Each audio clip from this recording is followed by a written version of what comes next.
Bom dia, bom dia, bom dia. Sejam muito bem-vindos ao GL Vida Leve deste sábado. Hoje nós teremos a maravilhosa Mari Tozon falando com um amor, trazendo propósito e muita espiritualidade para o nosso programa. Vamos falar também sobre sono, emagrecimento e fibras, a nova proteína da moda, hein? Fica comigo. Mari Tozon, seja muito bem-vinda. Bom, primeiro eu quero dizer que a Mari não é uma convidada comum, assim, da saúde. Então, não esperem que ela vá aqui trazer nenhum protocolo alimentar, né? Até porque a gente vai falar de algo que não aparece em exames laboratoriais, não né, está, Mari? Não está aos nossos olhos, né, Jali? Não está. Saúde emocional, saúde espiritual. A Mari vai nos contar um pouquinho quem é a Mari antes do diagnóstico e como é que foi esse diagnóstico para ti há tantos anos atrás. O que passou pela tua cabeça aí nas primeiras 24 horas e conta pra gente que diagnóstico foi esse. Então, Jali, primeiro uma honra estar aqui contigo, assim, nesse programa, assim, segue jogando a tua luz, amiga, no mundo, porque a gente precisa disso de verdade. Eu tinha 19 anos, né, a vida estava perfeita, estava tudo andando de forma linda, quando realmente, repentinamente, eu fui diagnosticada com leucemia linfocítica aguda, tipo T. E ao receber esse diagnóstico, né, assim, eu fui ao hospital para pegar um antibiótico, não estava me sentindo muito bem, e de repente o médico me olha e diz, vamos internar agora, a tua quimioterapia está começando daqui 3 horas, a gente não tem mais tempo para esperar. Então, assim, quer dizer, esse é um momento em que tu não tem um tempo para processar, tu tem assim, ó, vem um furacão na vida, né? E aí eu aprendi, aí foi, eu não posso nem dizer que isso foi uma mudança de vida, mas foi ali que o meu destino, que Deus apresentou, a minha missão e o que Ele havia programado para mim, né? Então, receber um diagnóstico de câncer, de qualquer doença, ninguém gosta, ninguém está preparado para isso. Hoje, que bom que nós temos recursos, né, que nos ajudam tanto, assim, a informação, o conhecimento. Acho que esse é um dos propósitos do teu programa, para nós cuidarmos, né, da nossa saúde. E hoje a gente vai falar sobre essa saúde mental, emocional, né, e como lidar diante de tantos desafios. Então, enfim, não foi fácil, mas eu vou contando. Qual foi o primeiro sentimento? O honesto. Honesto, não sim. o real, o não, bonito, honesto. Que hoje Honesto. A Mari pode trazer, né? Sim. Que com maturidade, depois que passou. Aquele primeiro pensamento quando o médico te deu esse diagnóstico. Sim. Olha só, foi em 1998, né? Uma época em que leucemia ela era realmente uma sentença de morte. E para mim era. A doença já estava no estágio muito avançado. Eu contava ali com 80% de chances de morrer e 20% de sobreviver. Quando ele me diz leucemia, eu penso sangue, câncer no sangue. Se sangue é por corpo inteiro, então eu estou tomada de câncer. Segundo pensamento foi, se eu morrer, eu vou acabar com a vida da minha mãe, do meu pai e dos meus irmãos. Porque ninguém mais recupera, né, a perda de um filho, né, eu creio. E esse foi o sentimento, eu preciso. Só que foi tudo muito rápido, eu não tinha tanto tempo para processar, quando eu abri os olhos já estava com seringas, já estava tudo começando, exames. Tudo no mesmo dia? Tudo no mesmo dia. Mas aí é que tá, vamos contar o milagre? Vamos contar o milagre, até porque tu tem um livro, né? Tenho. Meu Amigo Câncer. Meu Amigo Câncer. Me conta se essa amizade começou neste momento, começou a partir desse milagre, demorou um pouquinho mais. Quando é que tu chamou esse câncer de meu amigo? Esse câncer de amigo, né? Meu Amigo Câncer foi meu primeiro livro. A gente está lançando agora em agosto a 3ª edição dele. Ele está chegando totalmente novo. Foi um processo, mas tem uma questão aqui. Nós passamos por algumas situações na vida em que a gente não tem tempo de ficar em cima do muro. Hoje eu vou me curar, hoje deu bem, amanhã o resultado do exame foi péssimo, tu tá cheia de infecções, então não vai dar certo. Ou tu luta ou tu enfrenta. O cérebro humano, ele não consegue lidar com outra possibilidade. Luta, enfrenta ou foge, né? E a partir daquele momento foi quando Deus se apresentou, né, para mim. Porque eu baixei o hospital com 300 mil leucócitos, o normal é 10 mil, Géli, tu imagina? Nossa imunidade, 10 mil tá ok. Eu estava com 300 mil leucócitos. Então, a partir dali, podia acontecer uma série, né, de parada cardíaca, enfim, várias coisas poderiam acontecer. Eis que a notícia se espalha e amigos combinam de, às 20 horas do dia seguinte ao diagnóstico, fazer uma corrente de orações, uma grande egrégora de orações. E nesse momento eu estou no meu quarto com os meus pais, os meus irmãos fizemos essa oração, minha mãe me preparou para dormir, me colocou na cama. No hospital. No hospital. Eu deitei, quando eu deitei na cama eu comecei a sentir o meu corpo assim flutuar e aquele quarto girou numa fração de segundos e eu caí num sono absurdo assim. De ressonar, assim, aquele sono que ressona. E foi nesse momento em que Deus se fez presente, porque 11 horas depois entra o médico no meu quarto, 7 da manhã eles coletaram sangue, e às 11 horas entra o Dr. Mário Sérgio Fernandes, hematologista, e dizendo o seguinte, ó, estamos com o resultado do hemograma e vamos ter que repetir porque tem alguma coisa errada. Esse bom Dr. Mário, alguma coisa errada mais do que já está. E aí ele diz, né, ele disse assim, a Mari entrou em remissão absoluta, ela está com 10 mil leucócitos e não existem mais células cancerígenas no sangue dela. E a partir dali ele me mostrou que viria a ser a minha missão de vida, né? Ali ele se apresentou e foi quando ele disse assim, tu vai ter que passar por coisas muito fortes. Aguenta, eu não tenho como te livrar disso. Mas como eu digo nas palestras, né? Toda vez que tu caíres, eu vou te levantar. E aí começou a jornada. Nossa, eu já conheço a história da Mari, mas eu fico emocionada toda vez que eu escuto. Quando eu li o teu livro, eu acho que eu comi, eu não li ele. Eu comi literalmente. Porque eu comecei e terminei ele, eu não conseguia parar. E eu chorava imaginando a tua mãe. Porque a gente, depois que tem filhos... Depois que tem filho, enxerga tudo isso muito diferente, né? Diferente. Depois se coloca no lugar da mãe e eu fiquei vivendo junto com ela. Junto com ela. Tudo que aconteceu. Foi. Eles não poderiam dizer, vai para casa, foi engano, tu estás curada. Não, passei por um protocolo que poucas pessoas no Brasil fizeram, um protocolo alemão, né?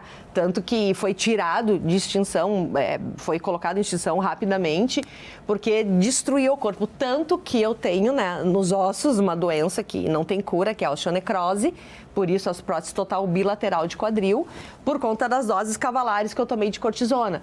Ou seja, assim, esse câncer, eu chamei ele de amigo porque, assim, ó, diante de qualquer problema na vida, ou tu te alia, ou tu olha para ele com olhos de amor. Como assim impossível? Não, é totalmente possível.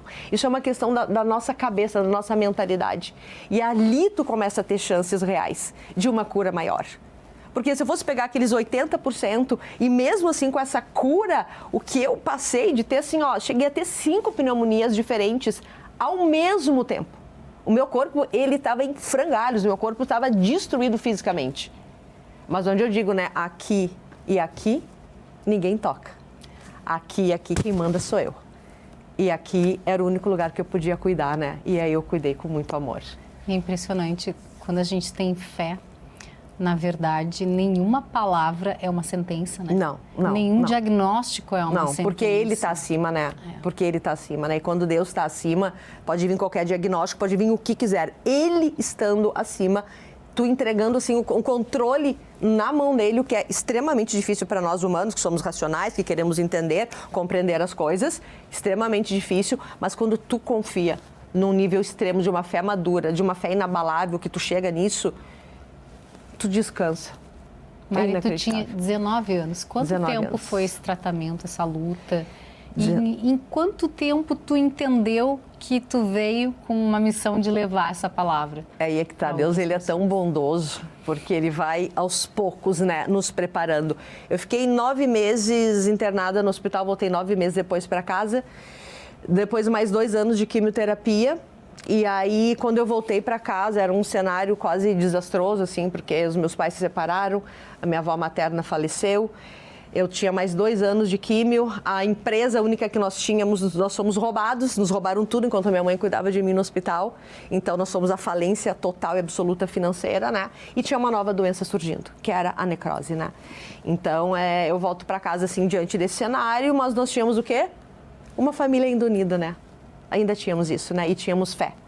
Então, nós passamos por tudo isso e aí depois eu passei por mais um calvário aí de 3 anos de muita dor, até chegar ao ponto, assim, né? Essa doença foi crescendo, a osteonecrose. Eu fui perdendo os movimentos das pernas, eu sentia dor crônica 24 horas por dia. Já estava com uma diferença de 3 centímetros entre uma perna e outra. Então, eu mancava, né? Até que, enfim, encontrei o médico, colocou essas próteses, né? E aí a vida seguiu, enfim, e outros milagres aconteceram, porque quando a gente apronta, né? Deus, ele sempre permanece, assim, ele nunca falha, né? Então, ainda precisou me salvar algumas outras vezes. E aí eu imagino, assim, 19 anos, né? Era uma menina. Uma menina. Passaram-se todos esses anos, imagino que tu tenha feito a tua formação nesse meio tempo, né? O que mais aconteceu? Casou, teve filhos? Como é que foi essa trajetória? Até o momento em que tu decidiu trazer a tua história. Trazer a história. Eu tinha feito um trato com Deus, né, Gélia? Eu disse para ele que se ele me salvasse, eu iria ajudar as pessoas.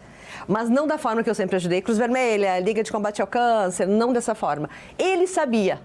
Porque ele sempre sabe, ele sempre tem um plano maior para nós. Eu não sabia.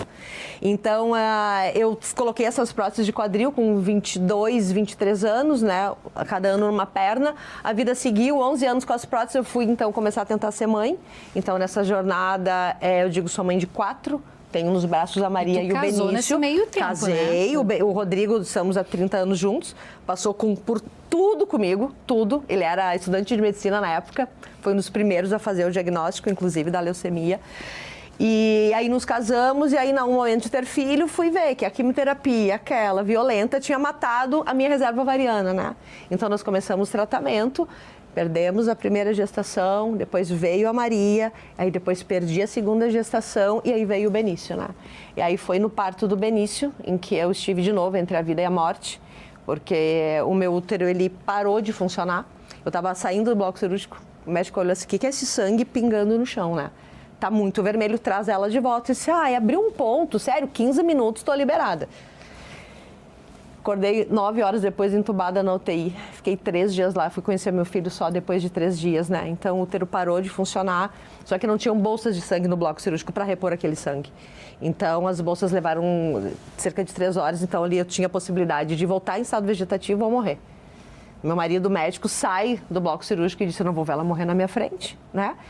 E aí Deus estava lá, presente novamente, né? Então, assim, eu digo assim, de todos os encontros que eu tive com a morte, eu gosto muito de falar sobre a morte, porque ela anda junto com a vida, a gente precisaria entender muito isso, viveríamos melhor, mas ele sempre esteve presente dizendo, ainda não. Uma hora ele vai liberar, mas por enquanto ele disse, ainda não. E aí os anos se passaram, fui empreender, e aí quando eu faço essa troca das próteses de quadril, em 18 e 19, aí chega a hora, aí que ele me chama e disse, agora chegou a hora. Como é que foi isso? Estava em reabilitação da troca das próteses, então 3 meses de cama, e foi numa noite em que eu senti assim, era como se tivesse vindo assim um tsunami assim. E eu disse assim, eu tenho que ajudar as pessoas. Como? Eu não sabia, Gelli, nada, absolutamente nada. Só veio esse sentimento e isso estava me impulsionando. E aí eu fui procurar uma amiga, enfim, e ali começamos um processo de autoconhecimento e a história veio, então ok, já entendi, vamos dividir essa história. E aí ao longo dos últimos 6 anos, através de livros, de palestras, né, hoje de mentorias, eu estou aqui para ajudar as pessoas nesse grande despertar e fortalecer da fé e da coragem. E ontem, quando tu me mandou um áudio, tu falou que pela primeira vez tu te ouviu dizendo que tu é uma evangelizadora sem religião. Isso pode provocar muita gente. Me conta como é que é isso. Eu fico até emocionada, assim, porque na verdade, assim, o que é ser uma evangelizadora, muitas vezes vão me pôr numa caixinha, né? Da igreja evangélica. Não é nada disso, né? Eu respeito extremamente todas as religiões, tenho a minha própria religião. Mas Deus, ele é o destino final. É sobre ele. A forma como eu o conheci, como eu criei nesses últimos 27 anos um relacionamento com ele, que é isso que ele mais quer com a gente, um coração puro e um relacionamento, né? Exato. Me fez realmente entrar num mergulho profundo sobre a vida de Jesus e hoje levar a palavra dele, seja onde for, onde eu estiver, uma mensagem. O que é o evangelho? São boas notícias, são boas novas, né? Então poder ajudar as pessoas nesse despertar da fé, sabe? Nesse despertar, assim, da coragem, da bondade, do servir, sabe? Do amor acima de tudo, sabe? Então é sobre isso, não tem religião. Eu falo que eu sou cristã, claro, eu falo com católicos, falo com evangélicos, com todos que querem ouvir uma boa mensagem e ter, assim, uma direção de vida para enfim, né, conseguir se conectar com ele, né? Mari, se tu pudesse deixar uma mensagem agora para quem está nos assistindo, que está aí com medo do diagnóstico, com medo do futuro, com medo de não ser o suficiente, o que tu diria para essa pessoa? Assim, eu não conheço uma vida sem fé. Não teria sobrevivido verdadeiramente com uma vida sem fé. Eu creio que esse é um processo no qual nós devemos mergulhar e buscar todos os dias alimentar e crescer essa fé. Essa fé, ela vem de uma confiança plena em Deus.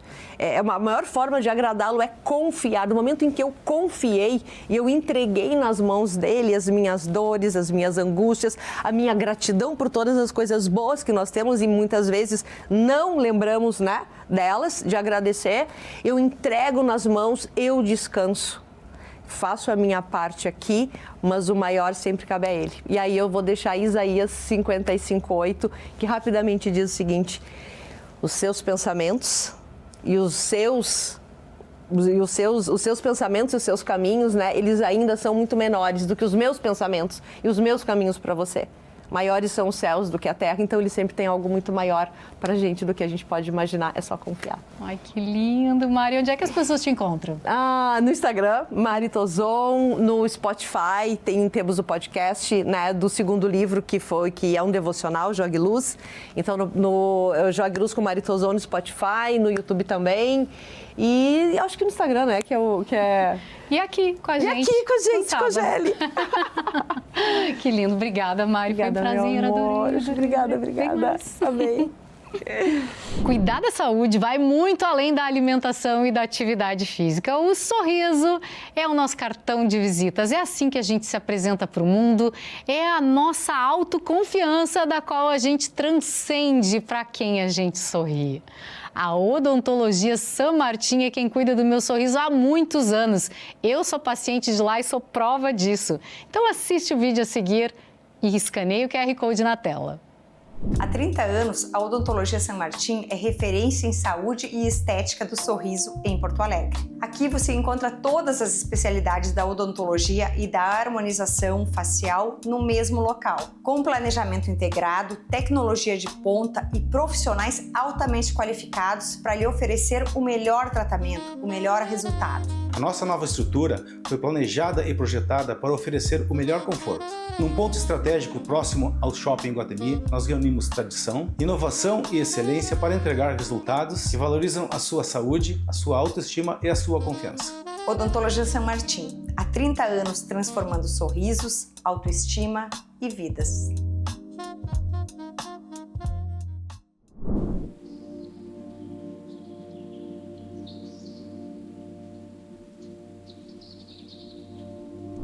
Faz dieta, treina, mas não dorme direito. Aí vem, né? Não estou conseguindo emagrecer. Gente, o sono é fundamental para o processo de emagrecimento, não só para o emagrecimento, mas para toda e qualquer finalidade, seja para o ganho de massa muscular, seja para a perda de gordura. Ninguém que tenha o sono prejudicado consegue treinar bem no outro dia ou desenvolver qualquer tipo de função com a máxima excelência, né?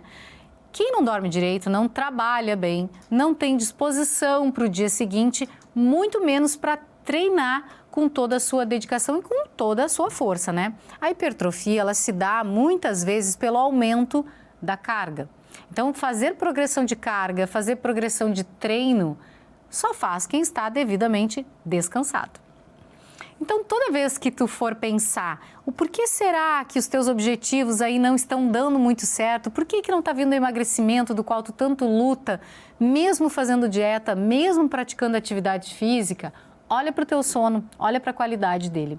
E não é só deitar na cama cedo, precisa realmente embalar um soninho. Faz o ritual do sono, cumpre aí com todo um passo a passo que a gente já falou aqui em programas anteriores. Se não assistiu, procura lá no nosso canal do YouTube. Já conversamos sobre isso. Qual o passo a passo para dormir direito? Não adianta só se jogar na cama. A gente não faz isso com um bebezinho, né? Então, não vamos fazer conosco. Dormir bem é fundamental, sim, para o emagrecimento. Precisa do sono para conseguir ganhar massa muscular. Caso contrário, tu vai estar entrando num efeito platô bem rapidinho. Vai ter um ganho inicial, vai ter uma perda inicial, inclusive de gordura, mas não vai conseguir chegar onde tu quer. Então olha para o teu sono. O sono eleva o cortisol, aumenta a fome, aumenta a vontade de comer doce. Quem não dorme direito vai estar sempre procurando alguma coisa para se acalmar de forma rápida. E o doce pode parecer que ajuda nesse momento, mas ele mais atrapalha. Por quê? Faz pico glicêmico, a gente vai ter um pequeno momento de agito e logo depois aquela queda na glicemia vai fazer com que a gente se sinta muito cansado. E isso tudo não vai de encontro, com certeza, com o emagrecimento, nem com o ganho de massa muscular. A dica aqui para conseguir dormir melhor é reduzir as telas. Isso é fundamental. Não jantar perto da hora de dormir. Não adianta comer, fazer um grande volume alimentar e aí ir para a cama. Não vai conseguir dormir direito. Então, reduz os teus estímulos todos. Não fica no celular, não fica na TV, não vai trabalhar na cama, não leva o computador para lá. E ambienta o quarto para te conseguir dormir. Passando isso, eu tenho certeza que tu vai ter um sono de qualidade e também vai chegar nos teus objetivos. Emagrecer, fazer hipertrofia, trabalhar bem, concentrar em tudo que tu for fazer, exige uma boa noite de sono. Então investe nisso, além de cuidar da alimentação e olhar para os exercícios, porque nem tudo depende só de alimentação e treino. Depende também de descanso adequado para conseguir chegar onde a gente tanto quer chegar. Existem momentos que valem a pena de verdade na nossa rotina e o meu momento é sempre com Reserva do Vale, esse cafezinho que veio direto de Vitória da Conquista na Bahia para conquistar o coração da gauchada. Quer saber um pouquinho mais? Escaneie o QR Code aqui na tela e assiste o vídeo a seguir.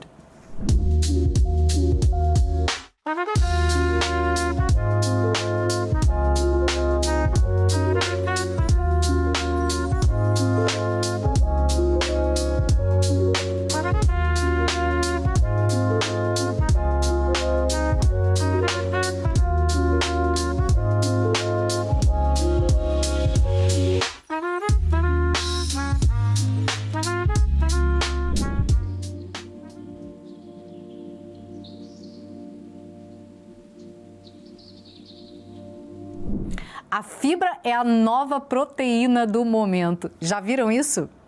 Surgindo muitos produtos adicionados em fibras aí no mercado. A gente tem, inclusive, marcas de refrigerante investindo nelas. Por que será? Já parou para pensar? Nós temos muitos produtos proteicos no mercado. Aliás, surgiu uma febre de produto proteico em tudo, né? A gente adicionou proteína no chá, no café, no leite, nos suplementos e em alimentos da rotina, do dia a dia. Sim, tem muito alimento proteico no mercado, eu sei. Mas agora a gente tem uma nova moda.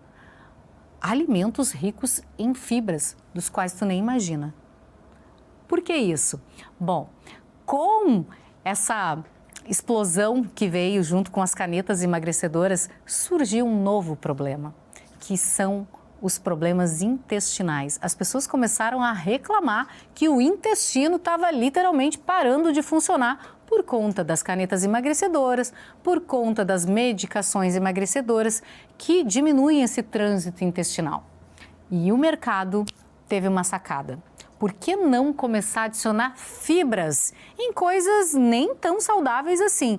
Aliás, nem tudo que é proteico é saudável, nem tudo que tem fibra é saudável. As fibras, naturalmente, a gente consegue nos legumes, nas frutas no dia a dia. Não precisa ser no refrigerante, né? Mas o mercado, que não é bobo nem nada, né? Prestou atenção nisso e trouxe aí fibras em muitos produtos. Por que isso? Não é só por conta de um intestino que não está funcionando direito, por conta das canetas, por conta das medicações. É também porque agora a gente tem muito mais informação do poder delas no nosso metabolismo. Quem consome mais fibras tem mais saciedade, a gente tem um intestino que funciona melhor, que tem mais motilidade, ou seja, mais movimento. Aquilo que antes ficava parado ali, com o auxílio das fibras e, claro, com muita hidratação, pode sim sair para fora. Então, quem tem problema de constipação, a gente sempre indica o consumo de alimentos ricos em fibras e hoje a gente consegue ver o mercado também olhando para isso. Então, os produtos adicionados em fibras no mercado, eles vieram para atender um público que está em uso de canetas, mas que quer um produto gostosinho, um refrigerante, um suco ou até mesmo um alimento, mas sabendo que aquele alimento também vai fornecer uma ajudinha para o intestino que não está funcionando muito bem. Paralelo a isso, quem não usa nada, mas tem um intestino mais preguiçoso ou mesmo que quer sim emagrecer de forma mais natural, as fibras são um grande aliado. Por quê? Porque promove saciedade por mais tempo. Um alimento rico em fibra, ele enche o estômago, principalmente se vier com água, com hidratação. Sempre que a gente coloca uma fibra na água, ela cresce, aumenta de volume e isso toma um espaço muito maior no nosso estômago, fazendo com que a gente consuma cada vez menos alimentos. Então, além de encher o estômago, ajuda o intestino, promove também saúde da pele. Sim, a fibra também tem esse poder de estimular os hormônios que promovem a saúde da nossa pele, dos nossos olhos e junto com isso, é muito importante pensar na hidratação. Não adianta consumir um bolo de fibras sem hidratar. Aliás, fibra sem água vira um tampão no intestino. Então, presta atenção nisso, olha para isso quando for a próxima vez no mercado, porque tu vai ver muitos produtos ricos em fibras, muitas fibras também como opção para adicionar aos alimentos. A gente tem fibra de maracujá, tem fibra de berinjela, tem psyllium, tem chia, todas são fibras maravilhosas que ajudam no emagrecimento, ajudam no bom funcionamento intestinal e ajudam também a manter o estômago cada vez mais cheio com uma menor quantidade alimentar. Então, toda vez que tu for comer, uma boa dica, e essa tu anota, antes de comer, consuma uma porção de fibras. Então, dilui uma colher de fibras na água. Pode escolher fibra de maracujá, de berinjela, chia, psyllium, aveia. Consome essa colher de fibras hidratada em água e depois sim, consome aí a tua alimentação da mesma forma com que tu faria antes, porque isso vai te ajudar muito no emagrecimento e no bom funcionamento intestinal. E assim chegamos ao fim de mais um GEL Vida Leve. Obrigada pela presença de vocês. Lembre-se, amor começa sempre por si próprio. Beijo, bom sábado.